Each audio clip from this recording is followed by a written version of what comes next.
وزیراعظم نے کابینہ کی اقتصادی رابطہ کمیٹی کے ارکان کی تعداد میں اضافے کی منظوری دے دی ہے۔ وزیر تعلیم ڈاکٹر خالد مقبول صدیقی کو ای سی سی میں بطور رکن شامل کر لیا گیا ہے۔ مزید جانیں گے ڈان نیوز کے نمائندے طاہر شیرانی سے۔ طاہر بتائیے۔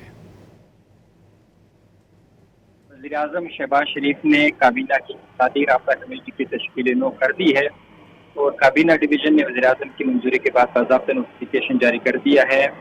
وفاقی وزیر تعلیم و تربیت خالد مقبول صدیقی کو بطور ای سی سی میں رکن شامل کیا گیا ہے، جس کے بعد ای سی سی ارکان کی تعداد بڑھ کر 9 ہو گئی ہے۔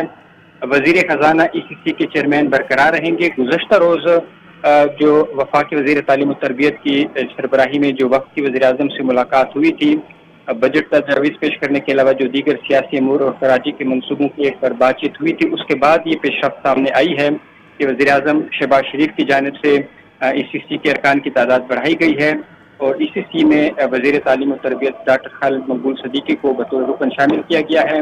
وزیراعظم شہباز شریف کی جانب سے یہ کہا گیا ہے کہ وہ امید رکھتے ہیں کہ ڈاکٹر خالد مقبول صدیقی ای سی سی میں بطور رکن فعال کردار ادا کریں گے اور ملک و قوم کی ترقی میں اپنا بھرپور حصہ ڈالیں گے۔